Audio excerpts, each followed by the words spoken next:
It is live streaming on YouTube. Yeah, this one gives, otherwise, I end up, I mean, this is a very compact way of doing it. There you go. Yeah, now you could, I think this is your screen, huh? Is it correct? Yeah, this is my browser. Yeah, Shall I what is start? it? Yeah, start, please. I'm just switching off my video to save some bandwidth.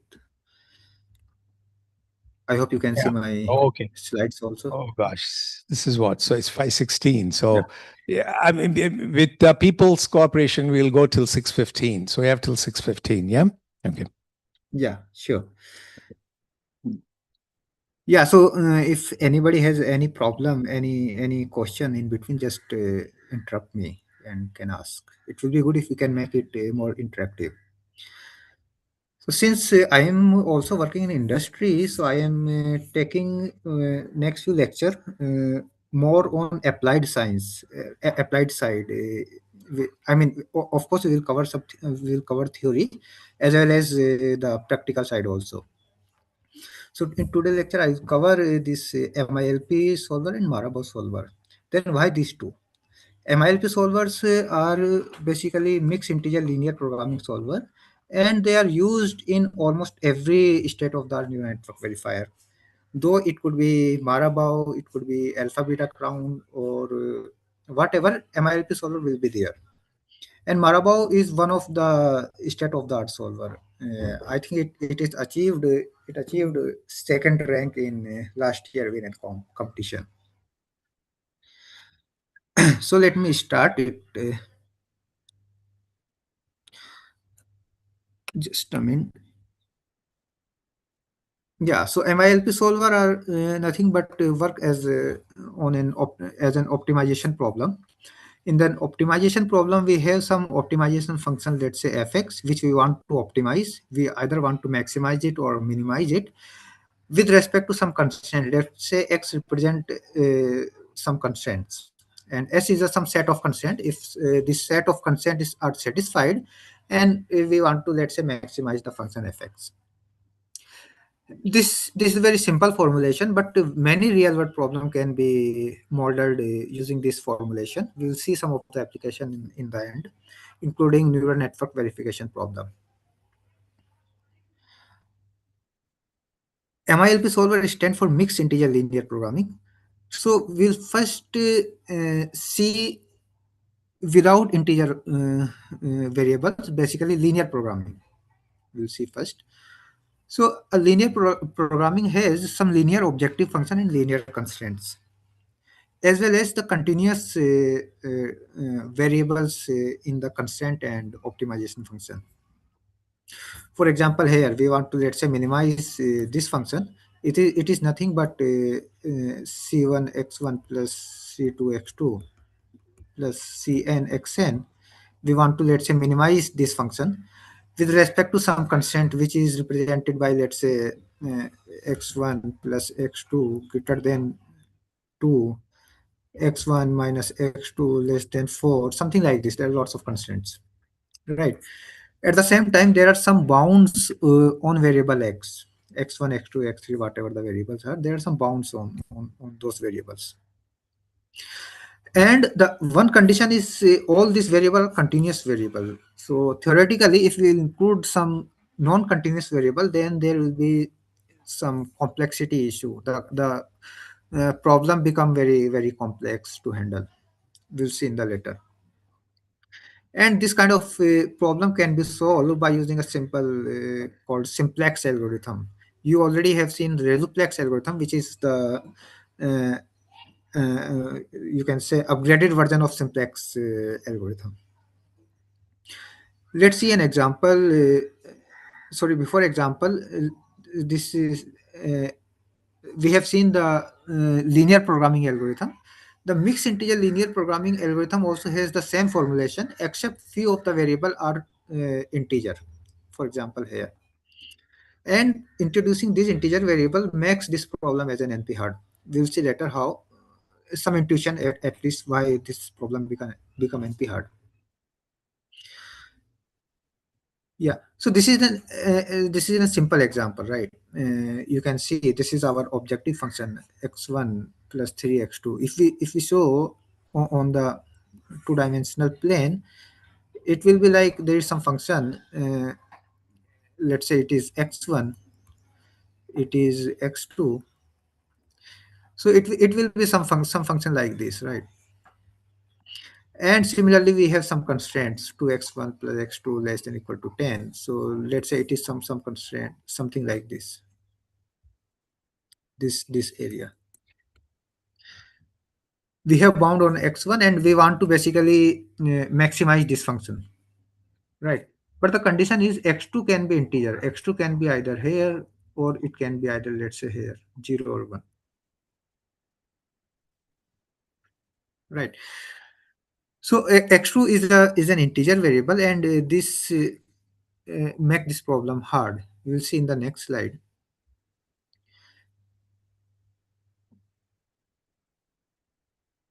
Yeah. So one way to solve this problem is we can use both choice of x2, right? For one, we can consider x2 to be 0, and then solve this L. Then there won't be any uh, integer variable, right? Once we fix the value of x2, or we can fix the value of x2 to 1 and then solve the LP problem. Because once we fix the values of integer variable, then the problem become linear programming, LP problem. So I will call linear programming problem as an LP problem, mixed integer linear programming problem as an MILP problem, right? And this binary variable, we also call it them as binary variable if they are taking two values, 0 or 1. So how to solve this problem? One easy way to solve this problem is like we relax the integer constraints. What we can say, instead of taking the value between either 0 or 1, let us relax it, make it as an continuous variable, and then solve it as an LP problem. And after solving it as an LP problem, let's say if there are some n integer variable, let's say after solving this, if let's say some m subset of n, whatever the solution we will get, let's say m, which is the subset of n, is the variable which already achieved the integer value. Then we have to just solve for n minus m integer variables, right? So this is just one kind of heuristic, but there are lots of different problem, different algorithm to solve this kind of MILP problem, right? So yeah. So what we can do, if the solution is integer for some integer variable, we can just consider that solution, and for other integer variable we can consider as an MILP problem. For example, here x2 was a binary variable and we got the value of x2 with 0.5. It means it is not a integer value, so we have to branch on it, right? How we will branch on it? This will be as follow.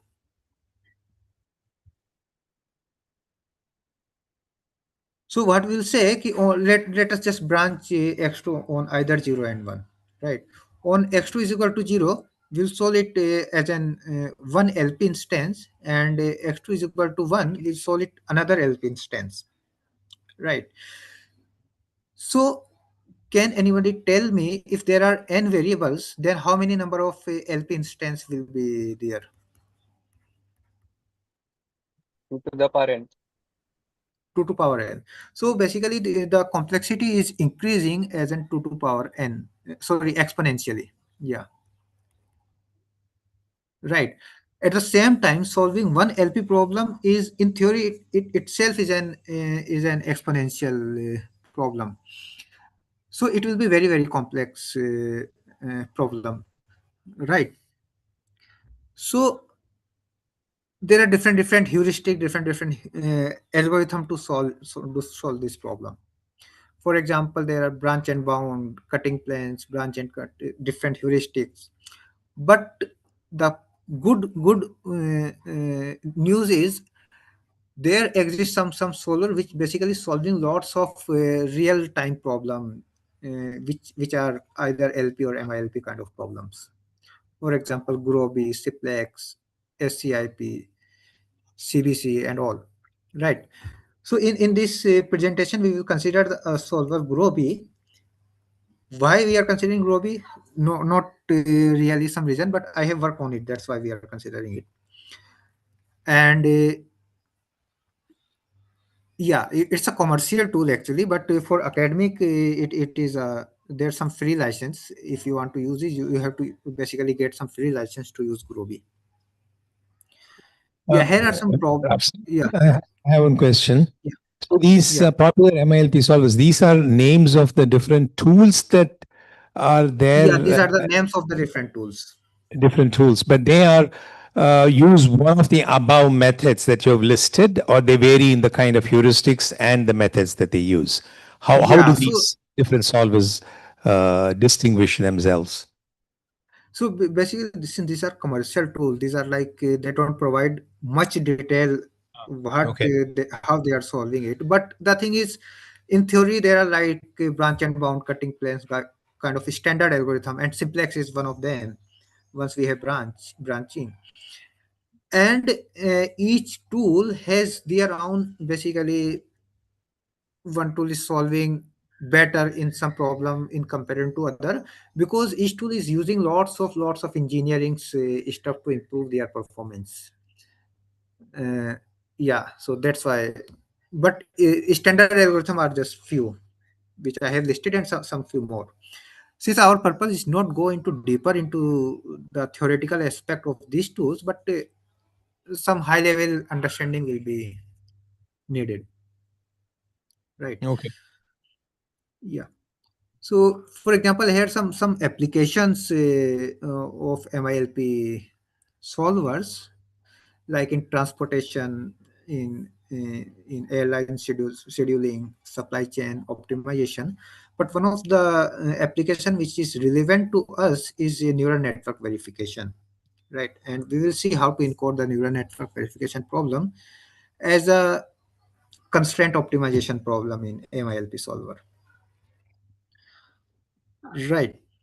So before going to this, first I want to show you. So okay, for the simplicity purpose, I want to consider the neural network which contain only the ReLU activation function, right?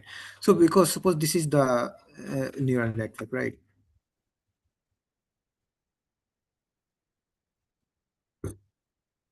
It is some linear layer, then this is some non-linear activation, then this is some linear layer. So encoding linear layer is very simple. Like we'll see it, but it is very simple because it all contain the continuous variable, right? Whatever the weight and biases we have, these are nothing but the continuous variable. Whatever the input we are getting, these are nothing but the continuous variable. The problem creates the activation function for in here, which is the ReLU function. Why the problem it is creating, we'll see when we will import it into the next slide. But it's a non-linear activation, and non-linearity is the main issue in neural network verification, right? So for example, this z is, let's say, one of the node, right? Z is equal to wx plus p. It represents one of the node, and we are applying ReLU on top of this z. Let's say this is z, and we are applying ReLU on top of it, right? And ReLU is nothing but this function, max of 0 comma z. Right. So in pictorial representation, it will be something like this.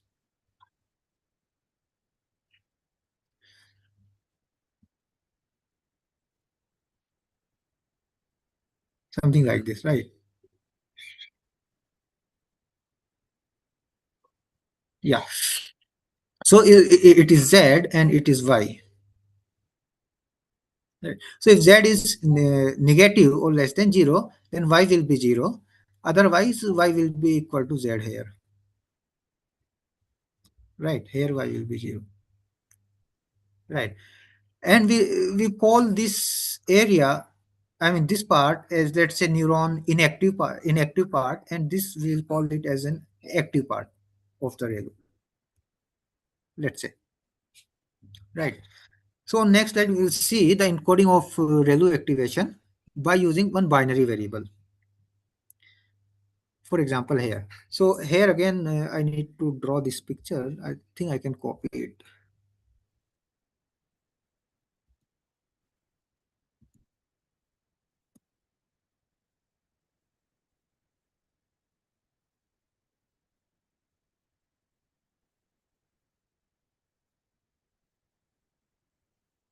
Yeah. Okay. So let's say somehow we got the bound of the Z. Bound means some lower and upper bound. Let's say they are L comma B. In next few basically lecture, when we go into deeper about the deep poly and range analysis on neural network, we will see how we are computing this bound very efficient way. But right now, let us consider this L and B are the lower and upper bound. Basically, this is something like this. This is the lower bound, and this is the upper bound of the Z. Right.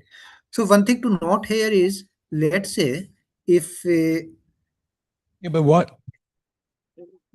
Say, Afzal, you have yeah, L and U, and then you have a B. What do you mean? What is it then? But you L refer to and U. them as what? L and U. Okay.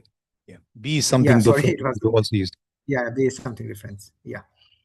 So one thing to notice is, if let's say upper bound is less than equal to zero, right? Then we definitely look our ReLU function is inactive, right? It will be completely in this region, right? Or if L is greater than equal to zero, then it will be in this region, right? So if it is completely inactive, then our Y will be equal to zero always, right? And so, and if it is always active, then our Y will always be equal to Z, right? So have you seen here, we are not, I mean these are just linear constants, we can just encode it as Y greater than equal to 0 and Y less than equal to 0. Similarly here, Y greater than equal to Z and Y less than equal to Z, and Z is basically continuous variable. Y is a continuous variable, so we are not introducing any kind of integer variable here. So if we beforehand we know, okay, if ReLU is in active or inactive form, then we don't, then basically this ReLU is very easy to handle. It doesn't create any complexity on our problem solving query. But the problem is here, once we know our lower bound is less than 0 and upper bound is greater than 0, and then this is the, then basically this problem is created. Our lower bound is here, this is our lower bound and this is our upper bound, right? Then what to do? Then we have to encode both active and inactive behavior in our encoding, and we are encoding by using this type of constants, right? And what are these constants implying? These constants imply if b is equal to 0, then y will be 0. If b is equal to 1, then y will be z. And our b is a binary variable. It means it will explore both b is equal to 0 and b is equal to 1. Both branch our solver is supposed to explore. It means we have explored both inactive and active behavior of the ReLU, right? Then why this? So let's see the accuracy of this constant. Let's say b is equal to 0. If b is equal to 0, then this become y less than equal to 0, and this is y greater than equal to 0. So it makes it y is equal to 0. And what about these constants, right? So these constants are saying ki y greater than equal to z, which is as it is, and y less than equal to z minus lower bound. Because b is equal to 0, it becomes z minus lower bound. And lower bound is negative. It means it will be y less than equal to z plus some positive number, right?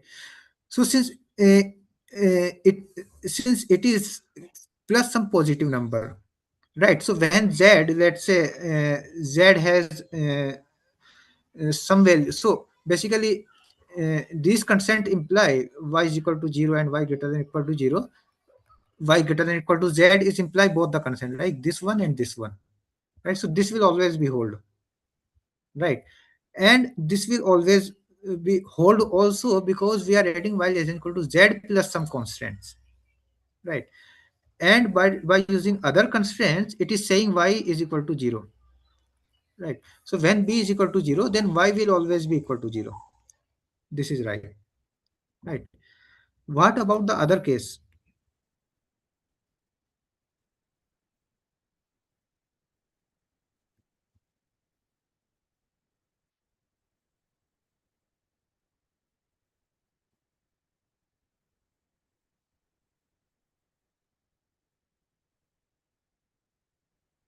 What about the other case, y is equal to 1?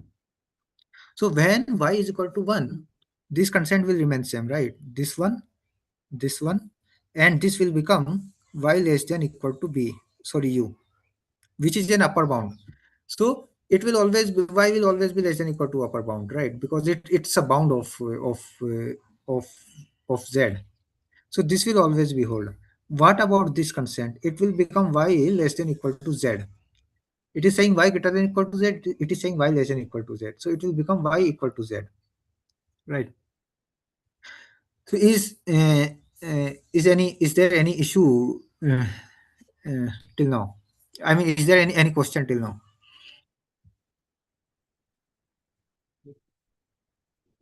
Questions? Okay, there's nothing here. Yeah, Yeah. Yeah, yeah. there's So one. then we can go. Yeah.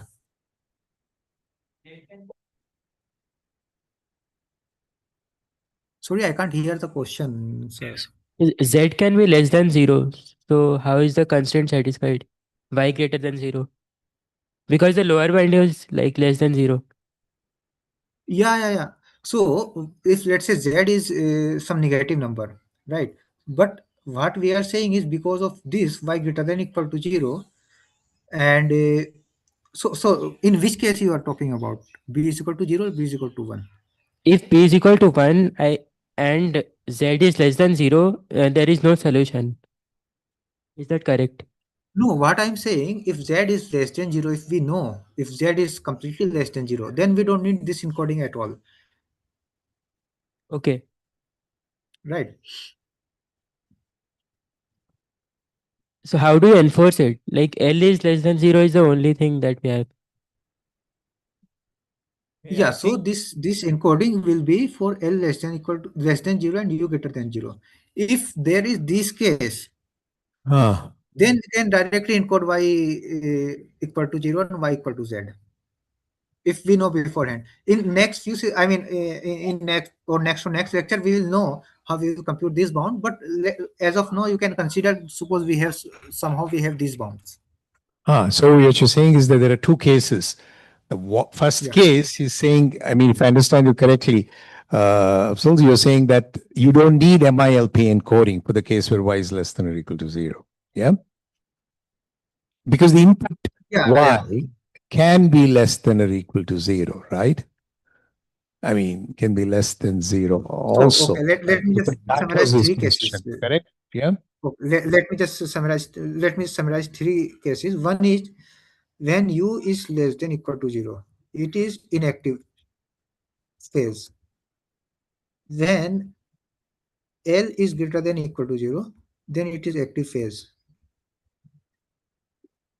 When L less than 0 and U greater than 0, then it is then we will use this encoding. Then we call it unstable neuron. So now, which case basically creating the question? Can you just Nice. clear it? When u is less than or equal to 0, that subsumes the case where y is less than or equal to less than 0, correct? Yeah. Yes, yes, L less than, huh? yeah. So we don't know about y. We know about z, but we don't know about y.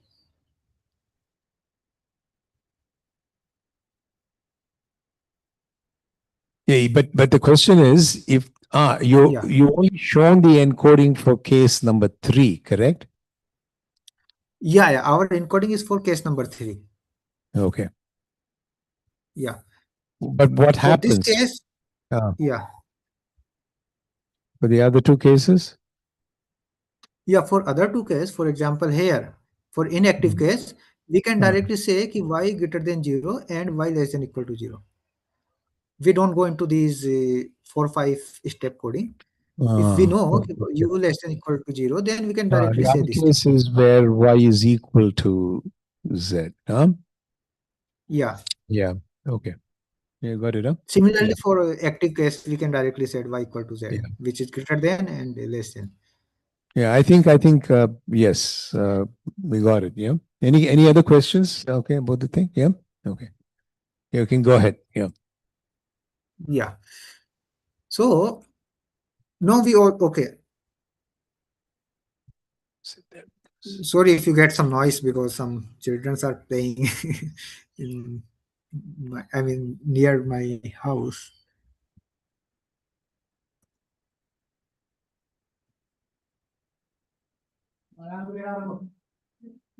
Okay, I don't know how to add some blank page here.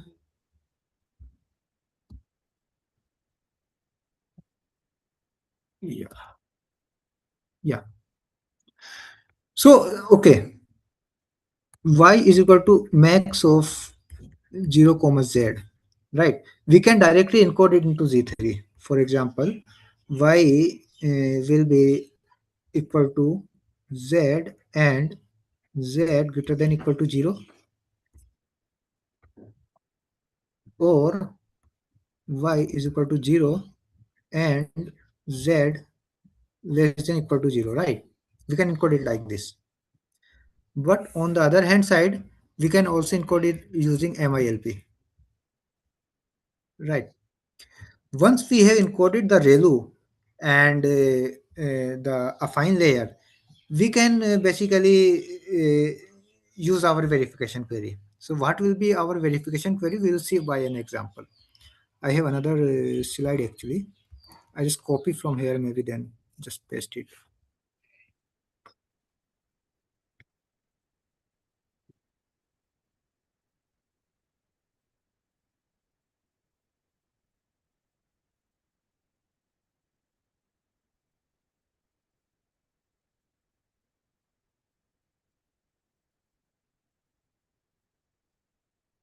Yeah, you can see the screenshot.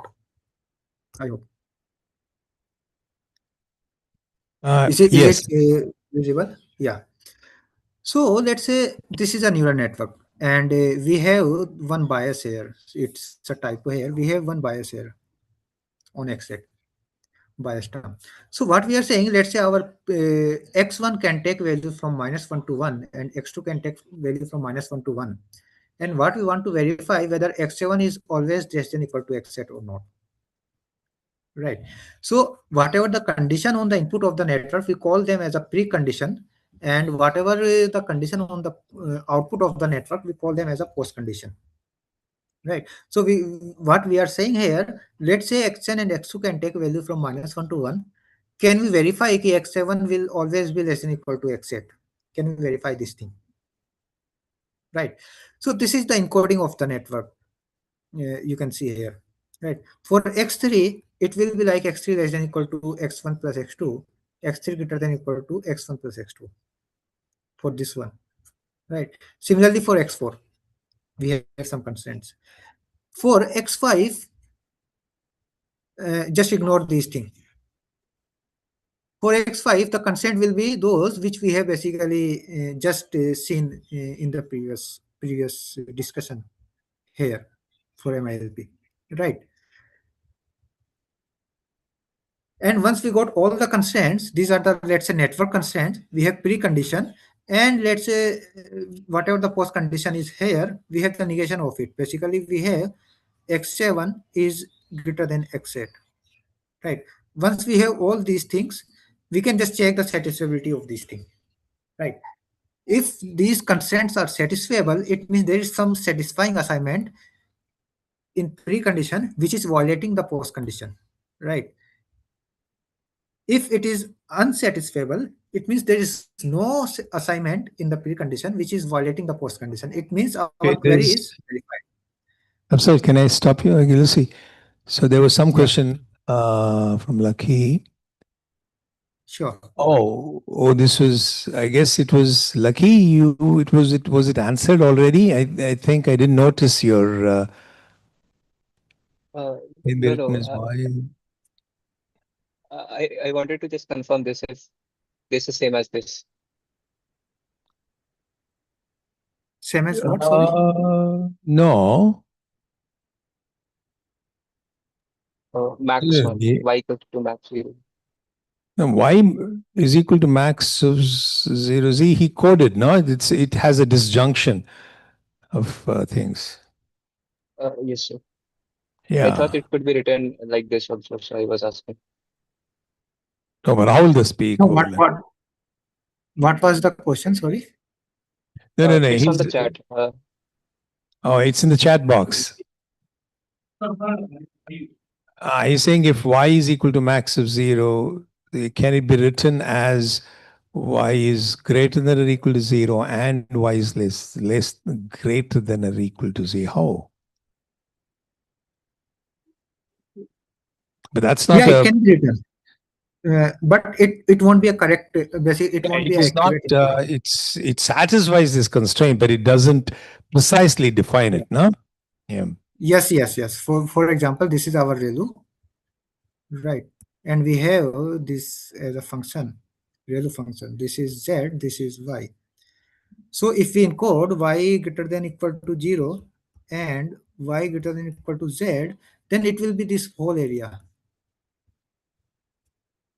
So can we add y is less than equals to z as well? If we add y is less than equal to z, then it will be like this area, right? Let's say we have lower and upper bound, so it will be something like this. Yes. Yeah. So it won't be precise encoding. It will be some this is some extra noise we have encoding. For example, if our property is violated, then we won't be sure ki it is violating because of our I mean whether we are really, if suppose our property is violating, we will get some satisfying assignment, right? Here we will get some satisfying assignment. We won't be sure whether this satisfying assignment from x1 and x2 or because of this extra noise we have added, Yes. I got it. Thank right? you. But we'll see in some later lecture we will see okay, this is how the problem are solving.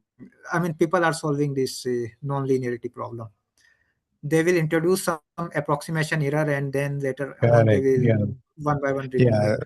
So that's a comment that I wanted to make because I have discussed Yeah. in the class about over approximation and so on. So Okay. yeah, this is actually an over approximation of the actual thing, therefore Yeah, this is our not exactly a approximation. precise one. Yeah. Yeah,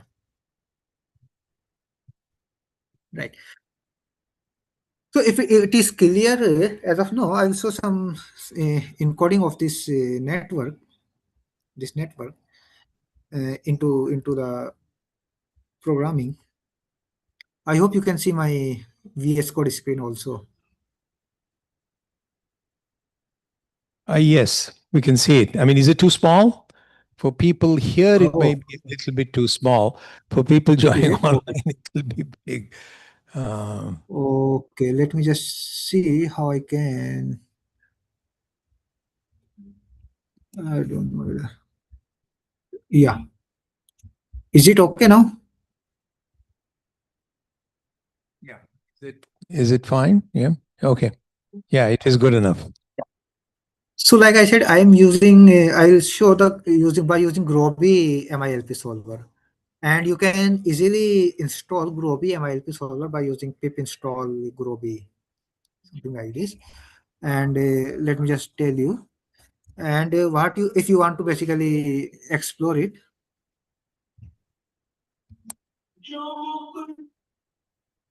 Sorry, there is some noise here.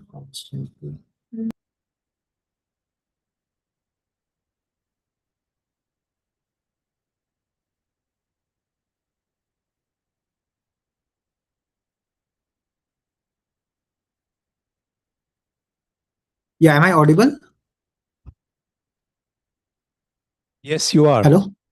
Yes, you Yeah, are. so basically, yeah, if you want, anybody want to explore, what they have to do, they have to get an academic license. You have to register here by using your, I don't know why this is showing error, but by using your institute ID, you have to register here, and then you can see how you can get the academic license for free. And they are very easy step. Basically, they have written one by one, and once you got the license, you can install the license easily. So once the license is installed and you have installed the Groby,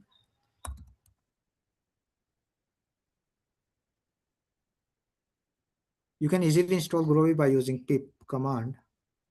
Yeah, it is very easy. Pip install Groby py. Once you install it, then you can basically encode like this. Yeah. So this is, we are encoding the same network we have here. Right. How many variable we have? So what is We have M there? total. Yeah, Absol, that what is I will explain. That I will in the explain. code? What is M? Yeah, that I will explain.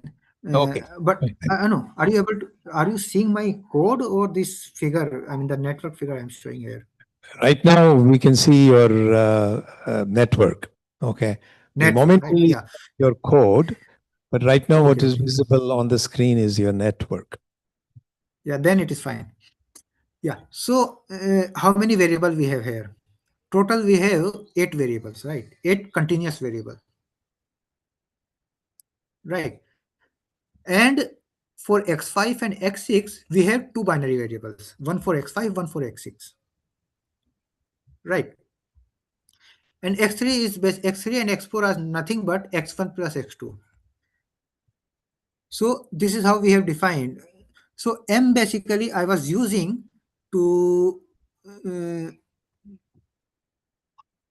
yeah. So in our encoding, as I said, we are using lower and upper bound, right? Lower and upper bound, but we don't know the lower and upper bound as of now. So I'm considering some bigger value for lower and upper bound as of now,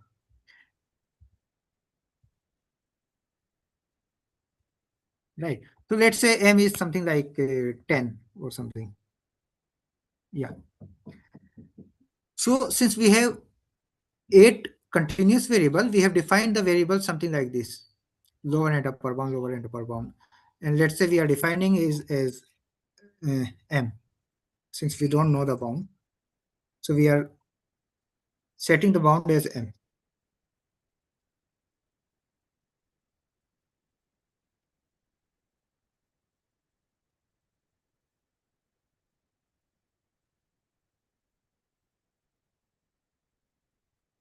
So basically, to define the variable, we need to define some bounds, right? And sorry, x7 and x8 also can take negative value, right? So since x5 and x6 are the ReLU's output, so I have defined the lower bound as 0. Otherwise, I have defined the lower bound as minus m and upper bound as m. M is a big number. Here I consider 10 because whatever the bound we will get will be less than equal to 10. So now for x3, as we have seen, x3 is nothing but the linear constant, x1 plus x2. Similarly, x4 is also is equal to x1 plus x2. Right, this is fine. For x5, we have created these by using our MILP encoding. Right. So for y is equal to max of 0 comma z, we have y greater than equal to z, y less than equal to something y greater than equal to 0. So similarly, we have here x5 will be greater than equal to x3, x5 will be greater than equal to 0, and x5 will be less than equal to this this expression, this one. Similarly, x5 will be less than equal to this expression, right? One thing to notice here they have said z minus l1 minus b. Here we are taking z plus m1 minus b, right? Since lower bound is minus m, and minus minus will basically cancel out, so it will become plus m. Right. Similarly, for axis, we have encoded by using MILP encoding, and x7 is these constraints. X7 is x5 plus 0 comma x6. So we have predicted x7 is equal to x5. Similarly, x8 is equal to 0 into x5, which is 0,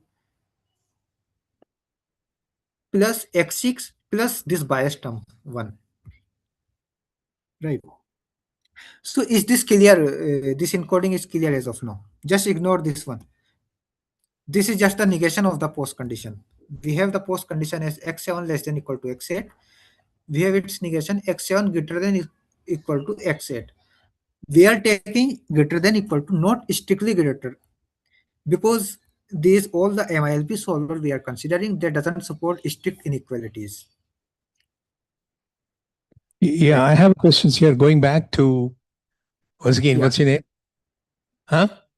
Raguraj. See, Raguraj had this question. Now, so this one, the encoding that you have in here, if Yeah. it gives a solution, then it is a solution only under the constraint for that particular M, capital M, with that bound. So it does Yeah. not. Yeah, it is some portion of that unstable. You defined it as unstable region. Okay, so that Yeah. one is the Yeah. solution. It is not. It is not a full encoding. Correct? Yeah. Uh, I mean, it is if it gives a no. solution to this thing, Uh, yes, it is Wait. Wait. fine, but it's not a So we have complete. defined the bound, correct bound on x1 and x2, right? Since our x3, we have defining the constraint x3 as equal to x1 plus x2. So no matter if we are defining some loose bound here, it will get some correct bound from here. Is it correct? Hmm. Right. So it doesn't matter what capital M is, huh? Is that what you're Yeah, saying? doesn't matter what capital M is, but it Uh, should be the bigger than the actual bound, because if we take the capital M lesser than the actual bound, then it might be the uh, case our ReLU become either active or inactive. So we need to consider is sufficiently large. And so also one you more thing, this bound has the impact on efficiency of the solving. If we have sufficiently tight bounds, I mean the correct bounds, then it will solve the query very fast. If we have very loose bound, then it will solve the query very inefficient way, because the search space will become large.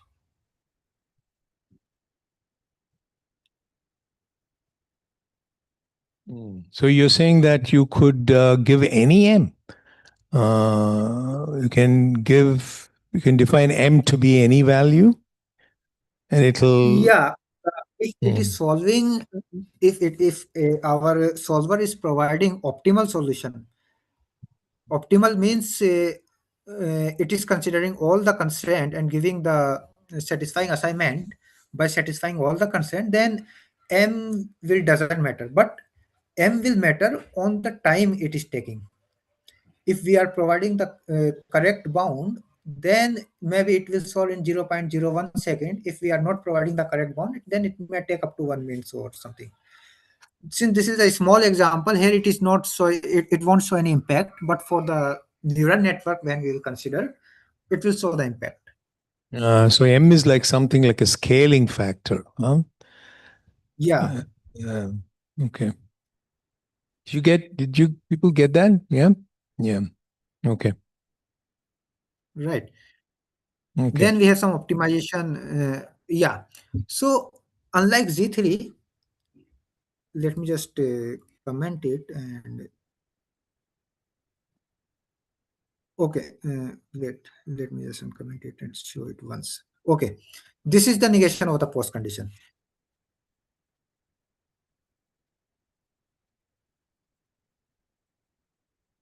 And here there is no solver code, but this is optimized call. M dot optimize means uh, it will optimize some function and basically satisfying these constraints.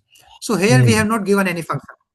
So it won't optimize for any function, but solving the constraints. Basically try to find out the satisfying assignment. Okay. Right. And these are the status of the solver we can get. Status can be optimal, infeasible, unbounded, and there are many more actually, but I have considered only three. Optimal means it has solved up to fully precision. There is no, you can say, some approximation anywhere. Infeasible means unset. Unbounded means because they are it is working on the constraint, it might be the case these constraints are unbounded. So and the solution is unbounded. Since it is, suppose it is maximizing some function, and this maximization can go up to infinity, so in that case it will return as an unbounded as a status. Does this encoding make sense? And once the suppose it return status as an optimal, means it's an satisfying assignment, then we are printing the satisfying values of the variables. Does this clear as of now?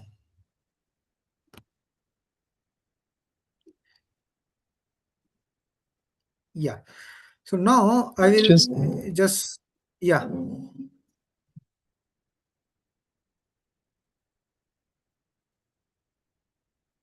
Yeah, so I will try to solve it, which I already have tried to solve it.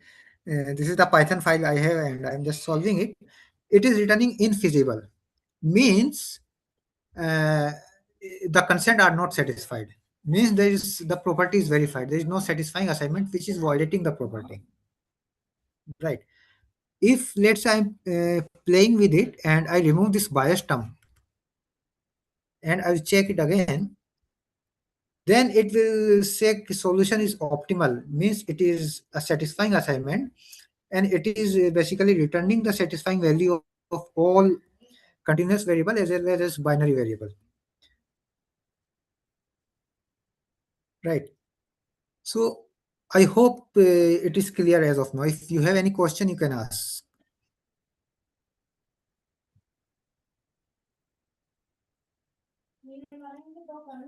Okay. Now I have a few things. Basically, I have a yeah, question. Can it sure. give us the optimal thing or no? So, sorry, what? I mean, when it is, can it give a suboptimal solution? No. No, it won't give because our all constraints are exact constraints. Exact constraints. Yeah. Okay. Yeah, yeah. So there is another way also, which is I am removing the post condition constraint, and I am basically giving one objective function to optimize it. For example, here we wanted to basically optimize. We wanted to check x7 is less than equal to x8 or not. What we are saying, let's back. I mean, pull back the x8 to left hand side. It will become x7 minus x8 less than equal to 0. So what we are saying under this constraint, just maximize x7 minus x8, and it should be less than equal to 0. Right, like here, our objective function is x7 minus x8, and we want to maximize it. Once we maximize it, yeah, then it will give the objective value. I mean, the optimized value of our objective function, which is 0, and also the satisfying constant value of the satisfying variable, which are basically satisfied.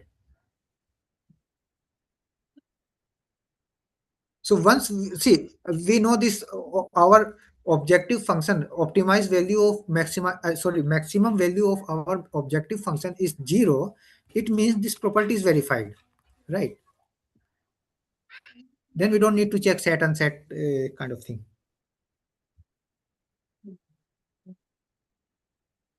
And one thing also, once suppose this is I mean, this is the trivial example, so it is giving the answer very quickly.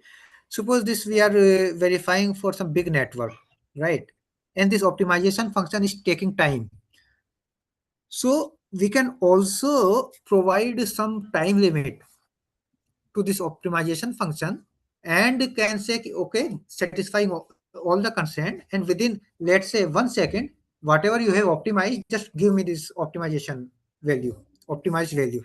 So it might be the case in fully optimization it was supposed to take 5 seconds, and let's say in 1 second I ask the optimization, uh, I give the 1 second as a time budget, and in 1 second, if this optimization function give me value as some positive value, let's say 0.25, then we can, within 1 second we can say this objective function is basically x7 minus x8 is less than equal to some objective value. It means this property is not satisfied here. We don't need to go in fully optimization. Does this part clear or not? Yeah. Just one sec. I have some noise. Let me just.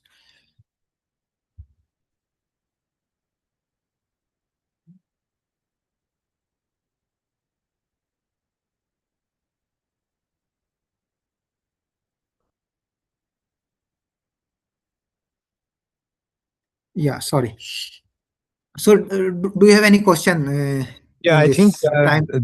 Dhruv here says, I mean, how is it optimized? How is it optimal? Is your yeah?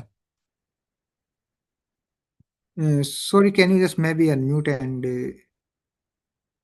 So say? I mean, what does it mean? Yeah. As I understand it, the benefit of using MILP is that we can also optimize rather than just verify. Right. Right. So in this case, I don't think we need to optimize anything. So then how would it match up with using Reliplex? Yeah. Which we, So, okay, like I said, for example, here we can put it as a negation of it as a constraint, and then just check the satisfiability of the constraints, like here, right? yes, sir. But what will happen? It will check all the constraints. What we can do, we can remove the post condition constraints. This post condition constraints. Suppose this is our constraint system, right? And we have, let's say, consider this as a our optimization function, which is basically the post condition, right?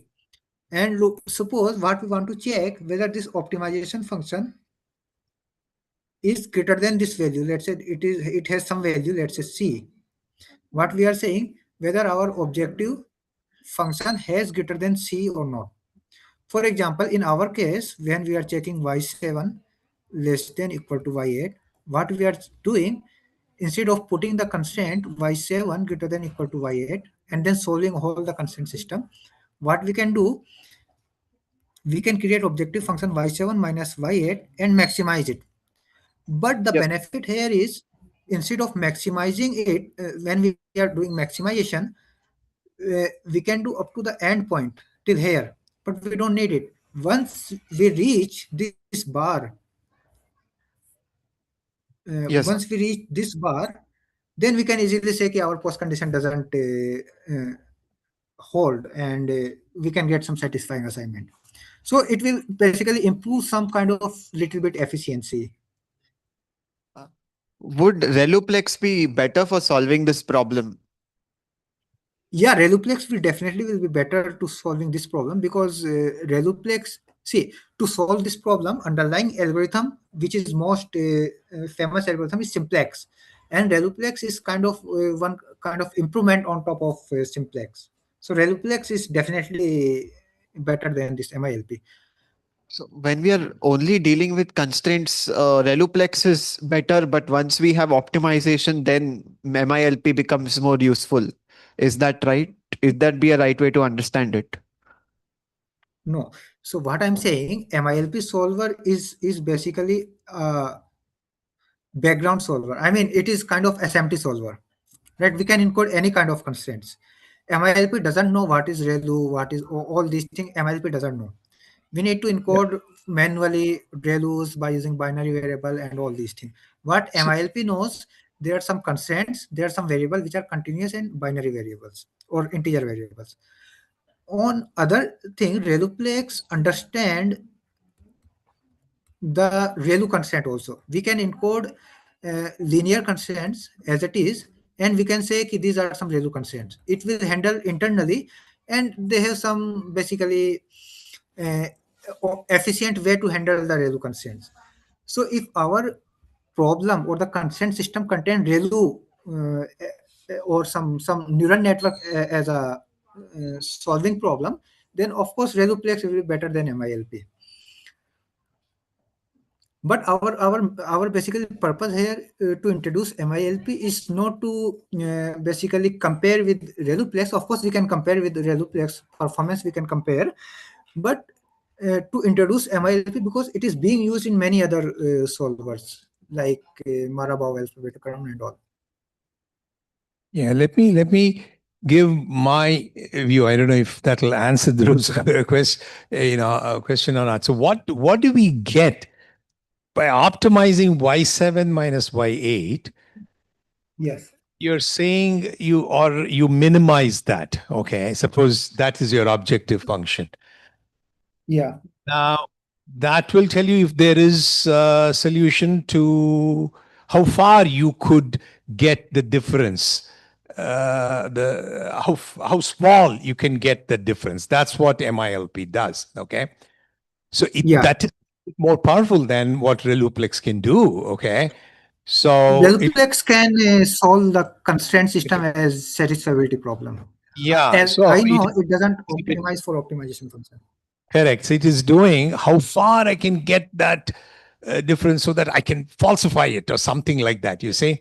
So, Yeah. yeah, in that sense, if you want to use Reluplex for that, you'll have to make multiple calls to Reluplex, no? So, you have to say, oh, can I make the difference? I can make y7 less than or equal to y8 is satisfiable. I mean, then Yeah. I'll say y7 is less than or equal to y8 plus some constant, some other constant, some other Yeah, constant. yeah, something like yeah, So yeah. you For can't example, it get, yeah. So it is doing MILP, the way I understand is it is doing some more for you than what Reluplex is doing. Yeah. yeah, that I agree. Yeah, Huh? yeah. Optimization. Yeah. Then which is faster in terms of just sorting through constraints? No, I think they said No, okay, it is Dhruv, it two depends on different the suppose. SAT query is different, no? Two different applications. Yeah, So if you want to yeah. say, give me some solution which is optimized up to that point, then this is more efficient. And that's the way I look at it. I mean, Afzal, how do you answer that? I mean, he's saying I So mean, the this thing is, this question is Reluplex better or MILP better with objective function? He's asking without objective function. If you just okay, want to do the satisfiability problem, yeah, is Reluplex better or MILP? I imagine MILP would be better, no?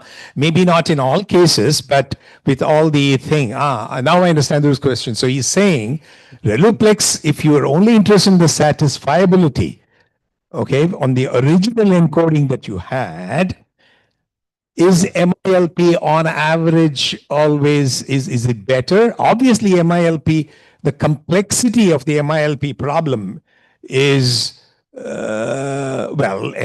sorry, I would say, I mean, Reluplex requires lots of case splits, etc. Whereas here it does using those branch and bound heuristics, etc. So the question for Dhruv, if I could rephrase, is which is better? Okay, throwing it at yeah, Reluplex or throwing it at MILP after MILP encoding. yeah. So Because Reluplex see also this, is pretty hard. Okay, because in the worst case, yeah, it can require exponential number of case splits, right? Yeah. So maybe yeah. MILP is So better. Yeah. How okay, would you so let answer? me just tell let me just answer it. So MILP, let's say we have some neural network verification query, right? MILP have binary variable with respect to each ReLU, while ReLUplex has ReLU constraints, right? And ReLUplex has to split on ReLU constraint, and MILP has to split on binary variable. So in terms of number of split required, I think in theory they will be same, complexity will be same, but in practice it depends how they are choosing these variables to split. For example, if let's say there are b1 to b4 binary variable, let's say MILP is choosing b1, then b3, then b4, then b2, and let's say Reluplex is choosing b3, b2, b1, b4, right? So of course in that case one ordering will be better than another ordering, and we don't know, and both solver has different basically heuristic to choose the binary variable ordering to basically split. Reluplex has some heuristics because it considered the structure of the network. It considered network as an input. So it has some heuristic. It can use some gradient based heuristic to pick up the ReLU to split further. So on the neural network verification query, Reluplex will be better. This is my guess, but I think you can just encode some problem and check. Reluplex will be better. But in terms of generalizability, MILP will be better. If we are solving neural network verification problem, then of course Reluplex will be better because Reluplex is specialized for neural network and all, while MILP is generalized for any kind of constraints. Does it make sense? Yes, sir. But what kind of problem? I mean, we're talking about neural network verification problems, but then what kind of problem is MILP? I mean, if within the verification domain, neural network verification domain, then why would you want to use MILP? I mean, I thought that MILP Yeah, would be better yeah. in some. No, we will use MILP when we require objective function to optimize, and we will see when we cover deep poly and all. Basically, we need some optimization where we have some objective function I on see. which we can't use Reluplex, but we have to use MILP. So there are some kind of properties Yes, yes, that you would do. So that'd be interesting to illustrate in the next class. yeah, Okay, so we have reached the 6:15 yeah. deadline. So perhaps you could, if there's any last thoughts for today's class, if people have any pressing questions or you want to summarize, we have to wind up. Yeah. Yeah, so I had some one or two homework exercise. I'll Okay. give by email or something. I think If that would be good. Okay. So the yeah, slides you can upload. yeah, Or you can send it to me. I can upload and then put in a link. And yes, I think some questions about the encoding also. I mean, if those exercises can cover encoding. I yeah, should confess that I'm still not convinced about the use of capital M. Okay, so yeah. maybe it's clearer for So no, sir. When we cover deep poly, then we'll give one full exercise to basically. So yes. the thing is, right now we can't give the neural network verification problem as to solve by using MILP because we have not explained how to basically get the bounds. Yeah. We, Okay. That in next that class, we will basically give the idea how to get the bound. Then we'll basically give the exercise to encode the whole problem as an verification problem, neural network verification, and then we can say just consider the tightest bound we are getting, and the losing bound by using some m, lose m, and then okay. there will be some difference between efficiency. Okay. Yeah, Um, I mean, the problems that you will be giving as class exercise for enlightenment, that's yeah, not assignment. Okay. Will yeah, it yeah, yeah. having them? I mean, will it involve them having to use MILP solver? No, that doesn't require. Maybe on No, paper no, it will come out with I'm okay with it, okay? Because if then, you know, you have to upload the instructions to use MILP. Maybe you guys already have, you know how to use MILP thing. Or Yeah, yeah. if not, then that, you know, maybe you can provide that guideline you showed, okay? So maybe a link to the that solver, yeah? Okay. Yeah, sure. Okay. Yeah. Okay. Then, so in next class, we will consider, basically, we will explain about Marabao, then we'll go cover the Dipoli. Okay, Right. sure. Yeah. Yeah. Okay. Okay. Thank you.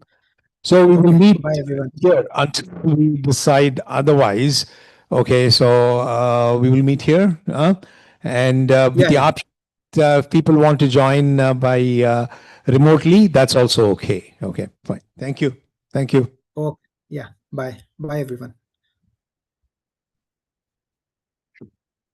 I don't know how to cut the class.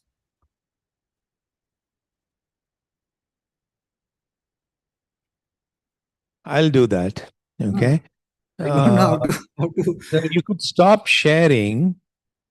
I have stopped sharing, Oh, okay. but In I don't that know how to cut the case, class. Oh, yeah, there is one. Yeah. no, no, Okay. no. I'll have to do that though.